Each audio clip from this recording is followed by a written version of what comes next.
Usted sabe que la primera palabra siempre es gracias. Gracias por permitirnos ingresar a su casa, gracias por hacernos compañía, gracias por aceptar la invitación a tomar un café acá, en el rinconcito de 12TV. Hoy estoy seguro que el tema que vamos a tratar lo va a atrapar. Estoy seguro.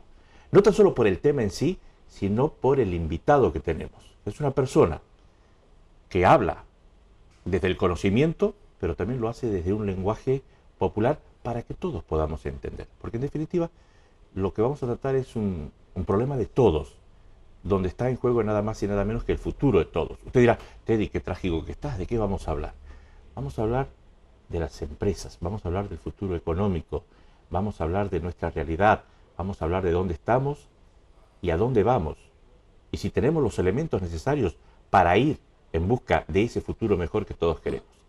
Está con nosotros Cristóbal Navarro Sáez, presidente de CEPIME. ¿Cómo le va, Cristóbal? Hola, buenas tardes. Muy bien, muchas gracias. ¿Estuve correcto en la presentación? Sí, sí. ¿Sí? Bueno, estoy aprobado. Sí. Cristóbal, antes de comenzar a hablar del mundo de la empresa, del futuro económico, de esta realidad que tenemos hoy, vamos a hablar de la comunidad autonómica, de la comunidad valenciana, porque 12TV llega a toda la comunidad valenciana y a una importante región de Murcia. Yo quisiera que la gente conozca algo de Cristóbal Navarro Sáez. Cristóbal Navarro nace en... Bueno, yo nací en un pueblo de la provincia de Albacete, un pueblo pequeñito, se llama Socobos, y lo que pasa es que mi primer año de nacimiento ya lo cumplí aquí en Alicante. Por lo tanto, pues me siento muy, muy alicantino, sin renegar de mis orígenes en absoluto, pero bueno, pues toda la vida la he vivido aquí, el trabajo lo desempeño aquí y lucho por esta tierra como la siento mía, evidentemente. Y una infancia en Alicante que se desarrolla ¿en qué barrio? Pues en el barrio de la Virgen del Remedio. Oye, buen barrio. Sí, sí, sí. Bien alicantino. Bien alicantino, sí. Es un barrio creado en la época en la época del éxodo rural, cuando, bueno, pues buena parte de Andalucía y Extremadura, todos los pueblos de La Mancha, mandaban aquí a mucha gente que no tenía trabajo en ese momento y que venían aquí a tener una oportunidad para el empleo. Y Cristóbal, el pequeño Cristóbal, en este barrio alicantino, ¿cómo era? ¿A qué jugaba? ¿Qué travesuras hacía? ¿Qué amigos tenía? Esa sonrisa fue una sonrisa de picardía, ¿eh? Bueno, eso es curioso porque esas son cosas que no me han preguntado nunca en ninguna entrevista de las muchas que me han hecho. Bueno, pues la verdad es que la infancia mía fue un poco singular en el sentido de que comparativamente a lo que podemos ver hoy por hoy, yo me crié en un barrio donde las posibilidades no eran muchas, pero bueno, tenía buenos amigos, yo he sido siempre una persona muy extrovertida y recuerdo con cariño los momentos que, como cualquier niño, ha podido jugar horas y horas interminables en la calle principalmente, sin juguetes caros como los que tenemos ahora, pero pasándolo muy bien y sin tener grandes accesorios, pero la verdad es que recuerdo con cariño esos años, creo que fueron bastante felices. La gente que se está viendo, Cristóbal, puede decir, pero Teddy, qué confianza que se toma Teddy fuera de micrófono. Yo le dije, Cristóbal, puedo tutearte, sí, para que la conversación sea más fluida. Por eso me animo a hacerte estas preguntas. Te encolumnas en aquellos niños que se han visto identificados con la publicidad esta que decía un palo, y el niño festejaba porque le habían regalado un palo, porque él en el palo veía una espada, un camión, un avión. Había que usar la imaginación en esa época. Hombre, yo soy de la época de lo que no nos sorprendía ver un palo, porque al niño del anuncio le sorprende un poco ver el palo, que le den un palo y lo celebra. Nosotros teníamos el palo. El palo era lo único con lo que nosotros teníamos que hacer para jugar. El juguete de todos los días. Y nosotros no lo celebrábamos, es que era lo que teníamos. Era lo que había. Y bueno, pues claro, evidentemente el estímulo que se desarrolla cuando te tienes que fabricar tú tus propios juguetes y tienes que tener una inventiva para imaginarte lo que no tienes, pues evidentemente yo creo que eso es una ventaja enorme sobre, digamos, la sociedad que vivimos hoy en día, en la que prácticamente parece que está todo masticado y que hay que solo que tragárselo. Tal y como te lo dan, no hay manipulación por parte tuya, sí, ni elaboración de ningún tipo, es un poco todo prefabricado. Sí. ¿Jugabas al fútbol en la calle? Yo jugaba al fútbol, sí, muchísimas horas. Ahora de mayor, sin embargo, el fútbol no me gusta porque no es algo en lo que pueda participar, y entonces no me gustan los deportes solamente verlos, me gusta participar en ellos, y desde hace algún tiempo, pues claro, puedo participar poco en los deportes, y en el fútbol en particular hace muchos años que perdí la conexión. Tú sabes que jugando al fútbol en la calle había un gran riesgo, romper una ventana. Sí, bueno, yo algún balcón he saltado para llegar a recoger una pelota que se nos había extraviado, alguna calle he cruzado sin mirar para coger un balón que se nos perdía. Y bueno, sí, claro, por supuesto, lo hemos hecho y bueno, pues he tenido la suerte de no tener ningún disgusto, aunque algún compañero mío sí no puede decir lo mismo porque algún problemilla, algún capón, alguien se ha llevado por el camino. Tac, ¿no? Para que aprenda. Cristóbal, ¿y tus estudios primarios a dónde? ¿En qué colegio? Pues allí en el Colegio Virgen de Remedio, es donde estuve estudiando en un colegio público toda la vida, en los dos colegios públicos que había en el barrio, y ahí hice lo que es la enseñanza primaria. A partir de ahí estuve también en el Instituto Virgen de Remedio, y luego a partir de ahí pues ya la universidad. ¿La Universidad de Alicante? Estuve en la Universidad de Alicante y luego después estuve también cursando un máster en la Universidad de Alicante de auditoría. Después estuve también en ICADE, en Fundesem, haciendo un máster y 2 cursos de especialización. Después también lo último que he hecho a nivel de formación ha sido la licenciatura de Derecho a través de la UOC, de la Universidad Oberta de Cataluña, porque ya las nuevas tecnologías nos permiten mucho más que antes y bueno, pues las aprovechamos todo lo que podemos, claro. Por lo tanto, si hacemos un repaso, ¿tus titulaciones cuáles son? Yo soy auditor, soy abogado, soy asesor fiscal y bueno, pues algunas otras titulaciones intermedias menores que tienen menos rango y que estaríamos un rato hablando de ellas, pero esas son las de más nivel. Me voy a preguntar por tus padres. ¿Cómo eran papá y mamá? Pues mis padres, unas personas entregadas al 200% al tema del trabajo, el sacrificio por sus hijos y por el día a día, por mantenernos en una línea en la que no era muy fácil porque el porcentaje de personas y de jóvenes que se perdían en los barrios donde vivíamos era muy alto y evidentemente una lucha terrorífica. Yo recuerdo a mi padre en la época de empezar cuando yo era muy niño, mi padre trabajaba aquí en la construcción y trabajaba 7 días a la semana, 365 días al año, pero además 24 horas, porque él era peón de albañil y por la noche trabajaba en la obra, trabajaba de vigilante de la obra, o sea, es una jornada interminable, 24 horas al día. Eso no, por más que me esfuerce yo, no lo puedo superar. Mi madre al lado suyo, trabajando, ocupándose de nosotros, de las tareas del hogar y de muchos trabajos añadidos para complementar los ingresos, desde coser vestidos hasta recortar gomas en casa para accesorios de vehículos y para todo lo que eran trabajos del hogar. Pues yo recuerdo ayudarle ya pues prácticamente desde que tenía 9 años. Y bueno, pues en casa todo lo que hemos podido, mis padres nos han inculcado el espíritu de sacrificio, creo que al 100%, y yo me siento orgulloso, la verdad, porque no nos ha faltado de nada y hemos aprendido unos valores que hoy por hoy me gustaría ser capaz de transmitirle a mis hijos y que los demás también fueran capaces y muchas veces no lo ves en la misma dimensión, ¿no? Creo que la sociedad está a veces falta de ese tipo de valores y yo por lo tanto me siento increíblemente orgulloso de ellos. ¿Cómo se llamaba papá? Se llama todavía. ¿Se llama? Sí, se llama Pepe, José. José, ¿y más? Remedios. Remedios, José y Remedios. ¿Qué gran lección de vida te ha dejado José o te ha transmitido José? Bueno, hay una frase de mi padre un día en una Nochebuena con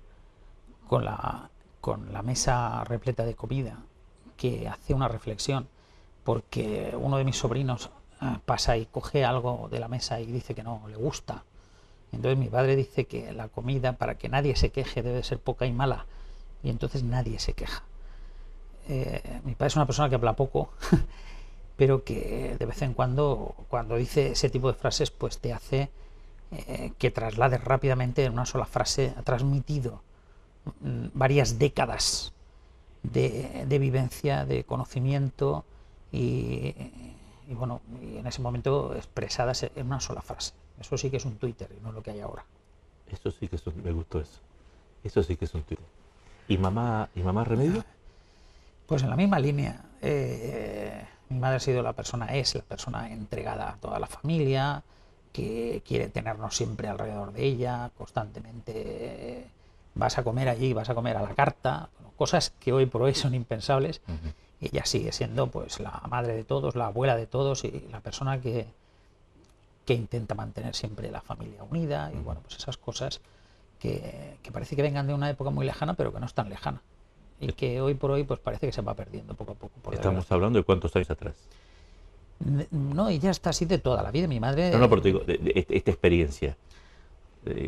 Tú 20 años atrás, 30 años atrás, porque tú eres un hombre joven. Sí, yo tengo 49 años ahora y bueno, y recuerdo lo mismo desde siempre. O sea, es que es desde que soy niño. Mi madre todavía muchas cosas me trata como si tuviera 15 años. Claro, claro. Es algo que lleva dentro y no puede evitar.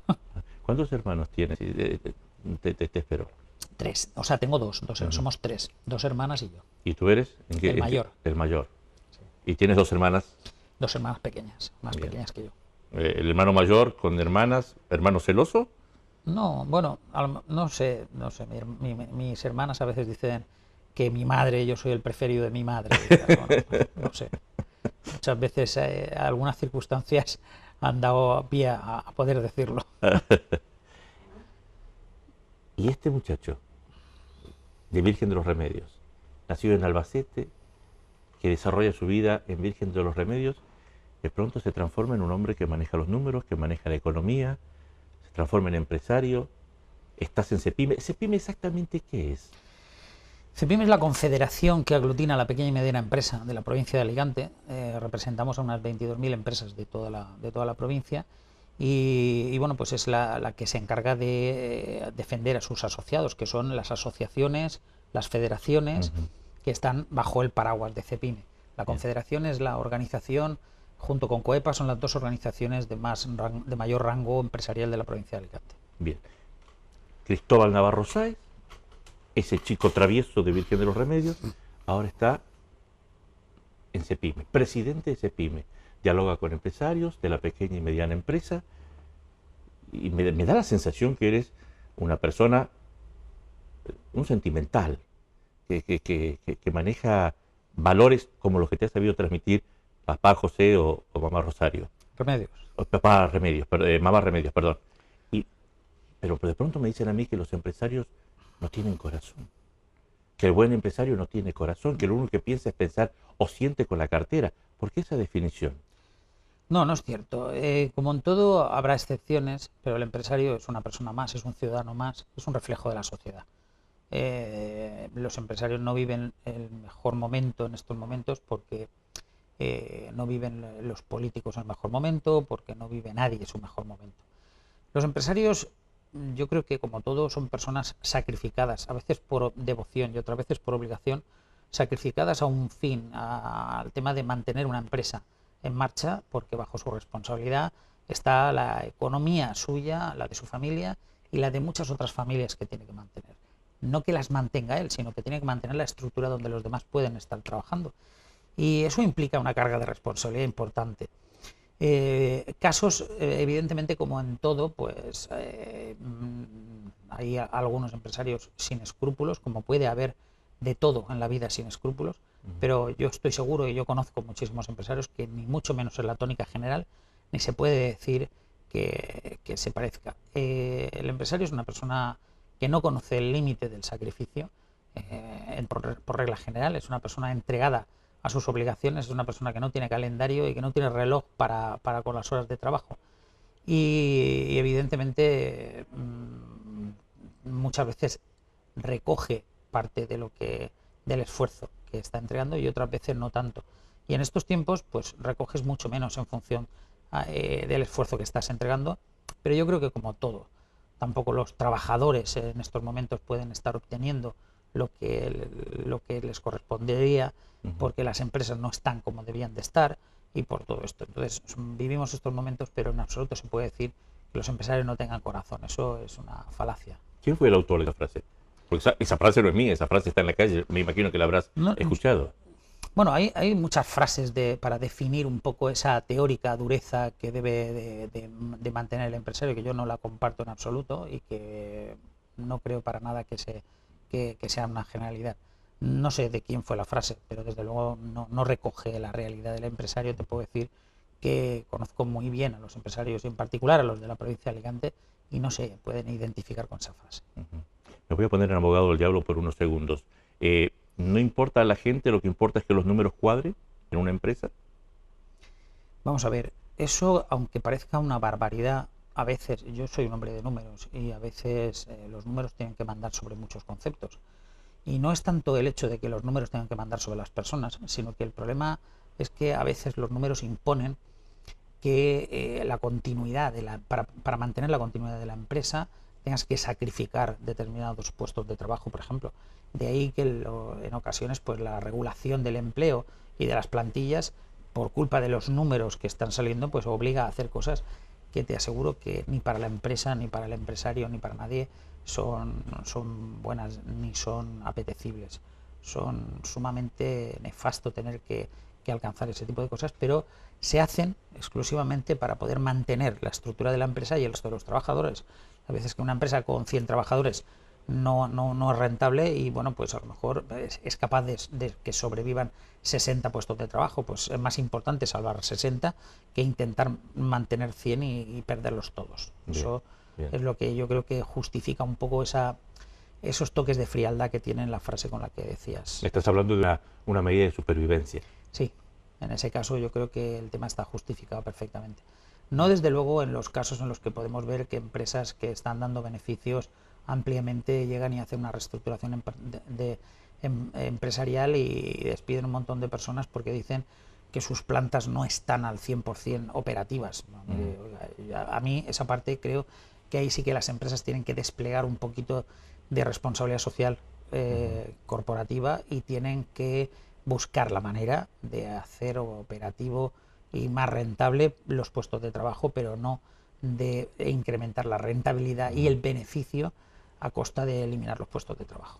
Cristóbal, yo soy un analfabeto en la materia, ¿sí? Entonces yo trato de aprender de la gente que sabe, aparte soy muy cabeza de madera. ¿Cómo puede ser que en épocas de crisis las empresas bajen las persianas porque no pueden seguir adelante y los bancos ganen dinero? Buena pregunta. Vamos a ver, vivimos una época difícil con este tipo de conceptos. La banca ha habido que salvarla, como justificación a salvar la banca, era mantener el sistema financiero. Evidentemente, si no se mantiene el sistema financiero, se desmorona absolutamente todo. Otra cosa es que tengamos que estar de acuerdo en cómo se ha salvado el sistema financiero y qué es lo que tiene que devolver el sistema financiero. Porque claro, estamos viendo que una persona cuando no puede pagar sus créditos le aplican unos intereses de demora, les aplican unas medidas correctoras impresionantes, les aplican un montón de cosas. Y aquí lo que ha sucedido es que el FROP, cuando ha hecho una reordenación bancaria de todo el sector financiero, pues ha configurado un oligopolio bancario muy pernicioso para las empresas y muy pernicioso incluso también para los particulares. No hay prácticamente competencia, las entidades se han quedado en unas poquitas y va a haber todavía menos en un futuro inmediato. Y esto ha llevado a que ese oligopolio pueda establecer diferenciales, los que les dé la gana, en los tipos de interés y los precios que quieran por los servicios que prestan. Para que nos hagamos una idea, en Alemania, en Alemania y Francia y demás, hay entidades financieras distintas, entidades financieras, no digo oficinas, sino distintas entidades financieras, por encima de 4.000. Y en España tenemos escasamente 10-12 entidades financieras. No nos podemos extrañar de que en España el dinero se compre al 0,15% y se venda al 8%, con un diferencial tremendo. Esto en los países donde la competencia entre el sistema financiero es mucho mayor, pues evidentemente la competencia hace que los márgenes se acorten y esas entidades siguen siendo rentables, pero no son tan rentables. Por eso nos podemos encontrar aquí con lo que está sucediendo, que la reacción inmediata, una vez superado el periodo de reordenación del sector, es que las empresas siguen desapareciendo, siguen muriendo por falta de crédito, y las entidades financieras han conseguido entrar en una etapa de beneficios pues que cada vez va a ir creciendo, bueno, hasta cierto punto, porque si nos cargamos el sistema que soporta al sistema financiero, que es el de las pequeñas y medianas empresas, pues evidentemente el sistema financiero también se va a resentir. Pero para eso ya están jugando los mecanismos de la globalización, que es el tema de poder estar dispersos por todo lo largo y ancho de la geografía mundial, con el fin de que si mañana España deja de ser un buen mercado, poder acceder a otros. Nosotros, sin embargo, no vamos a tener la suerte de poder salir todos los que queramos de esto, que poco a poco se empieza a convertir en un territorio quemado. Perdón, ¿Alicante o España? No, no, España. España, un territorio quemado. Alicante posiblemente en particular, Bien. porque es la que más nos toca de cerca, pero evidentemente toda España. O sea, aquí hemos conseguido saber en estos últimos meses que no somos capaces de pagar la deuda en la Comunidad Valenciana.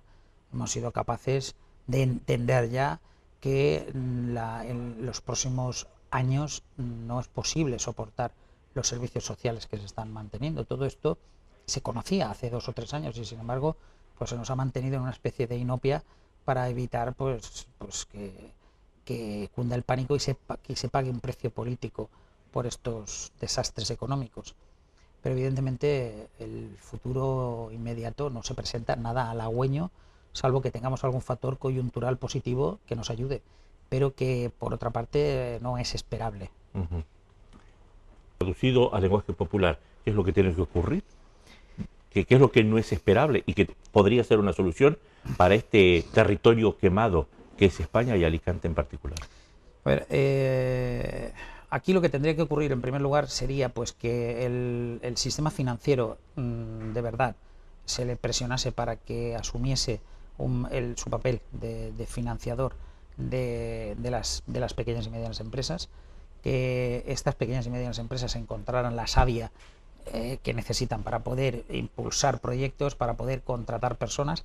La contratación de esas personas nos llevaría a un incremento de la demanda interna y esto automáticamente se regeneraría en creación de más puestos de trabajo y por lo tanto sería un ciclo económico en positivo constantemente retroalimentado. Igual que se retroalimenta el ciclo en negativo, se retroalimentaría el ciclo en positivo. El problema es que hoy por hoy no parece posible que nuestros gobiernos puedan incidir de una manera decisiva en la voluntad de las entidades financieras, que van a seguir pues ganando dinero en los sitios donde consideran oportuno y con los servicios y los precios que ellos creen oportuno, y sobre todo con las condiciones de acceso a la financiación de unos sí y de otros no. Entonces, hoy por hoy pensemos que durante estos años 1/3 del dinero está en manos de las empresas del IBEX 35, otro 1/3 del dinero está en manos de los créditos a la administración pública, y con el otro 1/3 tenemos que financiar todos los particulares sus hipotecas personales, y con el sobrante le tiene que quedar dinero a las pequeñas y medianas empresas, que son el tejido un 98% de las empresas de la economía española y de la economía valenciana en particular. No queda dinero. Por lo que me comentas, el último vagón del tren. Sí, por supuesto, por supuesto.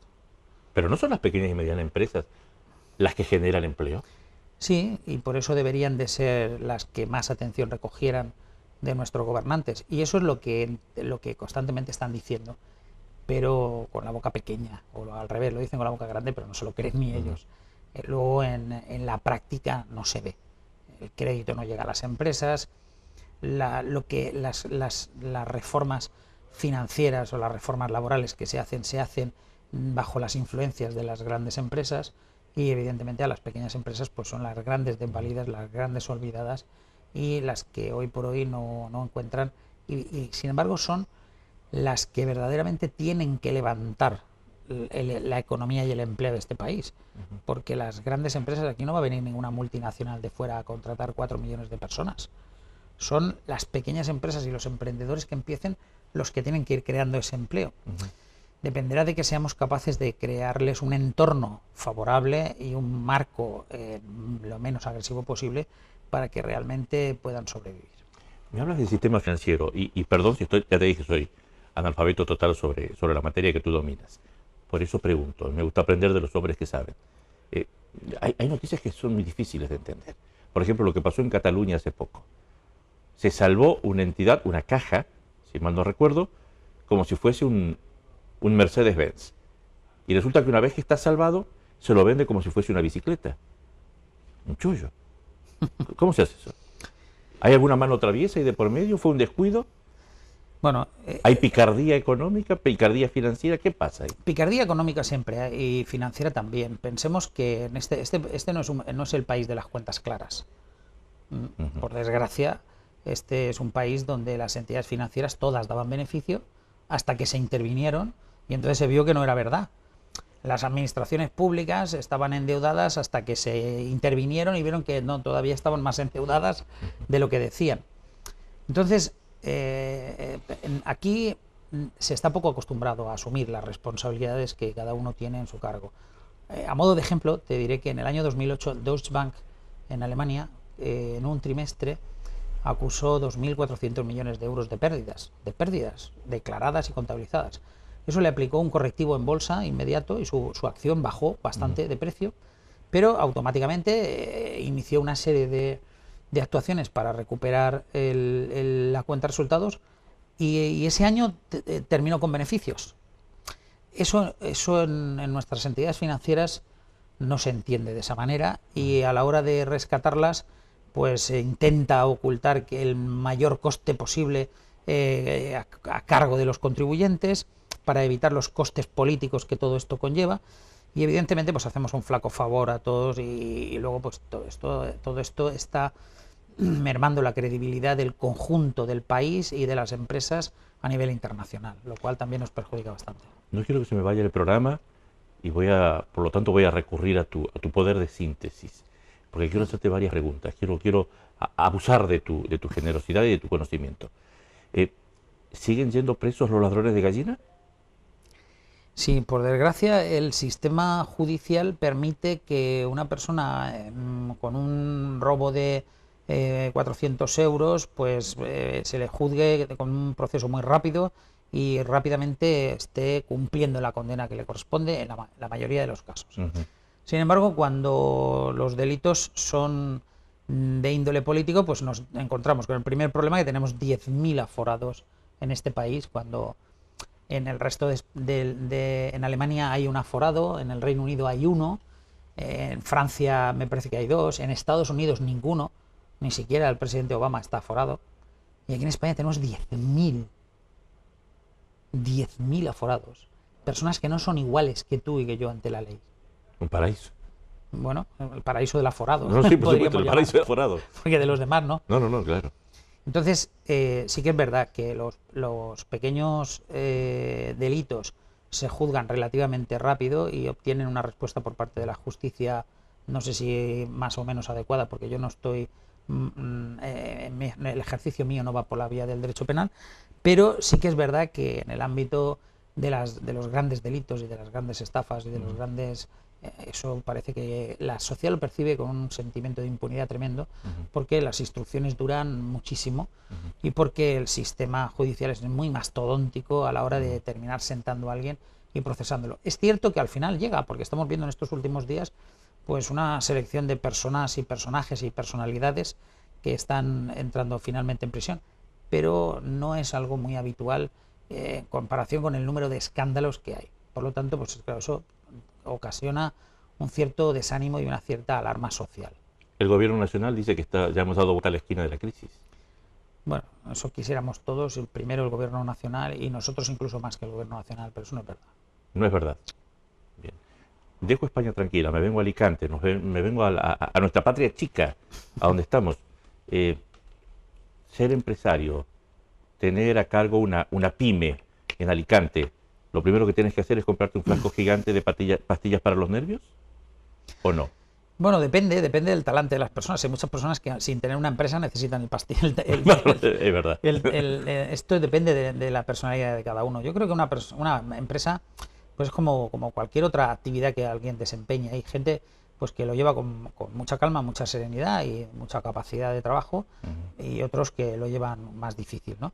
Luego pues las circunstancias que le toquen a cada uno vivir, pero yo no le atribuiría mucho más de lo que verdaderamente es. Pues el empresario lleva toda la vida, que lleva mucho tiempo y está ya acostumbrado y entrenado a esto, pues lo ve como una cosa más, no le da una gran importancia, y a veces se pega años sin vacaciones y no le extraña. En el ámbito de los trabajadores, por supuesto, pues también pasa lo mismo. Hay quien a su trabajo y a su empeño de cada día es capaz de afrontarlo con un dinamismo y una alegría tremenda, y otros que se les pone muy difícil y tienen que recurrir a las pastillas para evitar la depresión. Son momentos difíciles para todos, y yo creo que tanto las empresas como los trabajadores tenemos todos que hacer un esfuerzo especial para intentar mejorar la sociedad que nos toca vivir. Hablando de Alicante, ¿qué reacción, qué concepto tienes de las escuchas telefónicas que se están haciendo públicas todos los días a través de medios de comunicación nacionales? A ver, inclusive una de ellas lo tenía como protagonista a Pedro de Gea, presidente sí. del Centro de Comerciantes. Este ha sido un tema que se ha tratado recientemente, porque lo trajo a la Federación de Comercio, FACPIME, lo trajo a la Junta de CEPIME, y por tanto, pues como socio de CEPIME lo tuvimos que tratar allí, y allí pues se tomó el acuerdo por unanimidad de respaldar y a su vez de condenar las tramas que se veían reflejadas en esas escuchas, y que por otra parte, según tenemos conocimiento, nadie ha negado. Por lo tanto, en principio, pues se dan por buenas cuando los propios interesados no las niegan, y el propio De Gea certifica que a él se le ofreció eso en su momento. Por lo tanto, pues ahí parece que hay una evidencia. Ser consejero del Hércules, de sí, eso se trata. Sí. Los empresarios no nos gusta incidir en las cuestiones de índole político, y esto no debe de entenderse nunca como un posicionamiento en ningún sentido.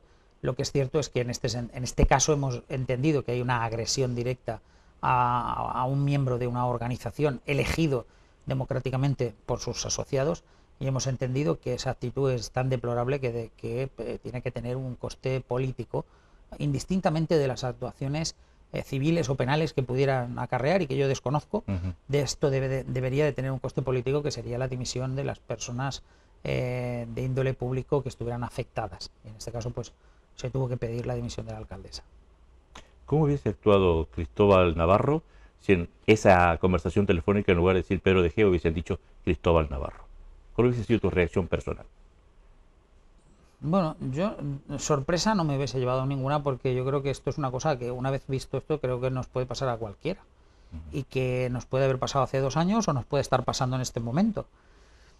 Yo creo que por eso precisamente es por lo que se causa alarma social, porque al final esto parece como que se entiende y que como algo normal, y que la corruptela empieza a encajar y a convivir en todos los estamentos de la sociedad, e incluso corremos el peligro de entenderlo como algo normal. Eso no es normal, tenemos que denunciarlo, tenemos que exigir las responsabilidades, y desde luego yo hubiese hecho pues lo mismo que estoy haciendo en este caso, hasta donde técnicamente hubiese podido. En el puesto en el que estoy, pues hubiese pedido lo mismo, y si estuviese pues en el puesto que estaba ahora Pedro de Gea, que no cumple ninguna responsabilidad, pues hubiesen sido otros los que hubiesen tenido que pedirlo. En este caso nosotros creo que lo que hemos hecho es lo que sensatamente correspondía, indistintamente del color político al que represente el alcalde que esté en cada momento. Bien. Cristóbal, se me acaba el programa. Se fue mágico. Consumimos la media hora de diálogo contigo. Yo, en lo personal, y espero que los amigos compartan este concepto, es que te quiero dar las gracias, porque nos has explicado temas importantes, pero con un lenguaje de la calle, para que todos lo puedan entender. Por eso voy a recurrir a tu generosidad para pedirte que con ese lenguaje popular, con ese lenguaje de la calle, con ese lenguaje que todos podamos entender e interpretar, mira, esta es tu cámara. Nos vamos con un mensaje positivo. Decirle a la gente, sí, estamos mal, la cosa no va bien, pero se puede salir si hacemos un mensaje positivo. Ayúdame a darle alegría al corazón. Ayúdame a creer en este paraíso terrenal que es Alicante. Muy bien.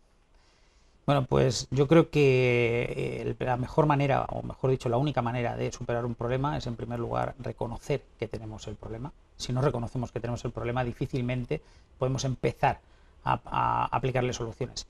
Yo creo que es necesario que la sociedad en general se involucre mucho más en el quehacer de cada día, que entonemos un margen de vigilancia en nuestro entorno directo permanentemente para que nuestros intereses personales y generales estén perfectamente custodiados, y a base de todo esto y de no dejar de lado nuestros deberes sociales permanentemente, tendremos un marco más favorable y empezaremos a emprender una senda de recuperación que, por supuesto, es posible y es viable, pero hace falta del estímulo, del trabajo y del esfuerzo de todos y no de unos pocos. Y sobre todo debemos desconectar de esa necesidad que se va instalando en la sociedad de que papá Estado es quien tiene que hacer todo. De eso nada. Somos nosotros, somos los empresarios, somos los ciudadanos, somos los trabajadores, somos los padres y los hijos de esta sociedad los que tenemos que entonar ese esfuerzo y conseguir poco a poco mejorar esta situación en la que hemos llegado un poco por culpa de todos, por una dejadez general que nos ha llevado a este lamentable estado económico y social, que yo creo que es muy posible recuperar, pero evidentemente con el empuje y el apoyo de todos, y teniendo en cuenta que las cosas no se consiguen sin esfuerzo y que papá Estado no va a regalar nada. Somos nosotros los que tenemos que luchar por ello. ¿Un Alicante mejor es posible? Por supuesto. Un Alicante mejor lo que es más difícil es ver lo peor. Me quedo con eso. Cristóbal, gracias. Muy amable. Gracias a ti. Cristóbal Navarro Sáez, alicantino por adopción. Lo cogimos aquí. Este muchacho vale, se queda aquí. Y estudió y creció y aprendió de papá, aprendió de mamá. Aprendió lo importante que es darle valor a las cosas. Y hoy es presidente de CEPIME. Dice que estamos mal, pero que podemos estar mejor, que depende de nosotros. Que hay que dejar de pensar que va a caer el maná. Y lo que hay que ponerse es dejar el maná y poner manos a la obra. Nosotros, con nuestro esfuerzo, con nuestro sacrificio, tratando de poner nuestra inteligencia y nuestra iniciativa al servicio del crecimiento positivo. Les dije que el programa iba a ser importante, que los iba a atrapar. Gracias por estar con nosotros, como siempre, tomando un café acá en 12TV. Como siempre, han sido ustedes muy amables. Gracias.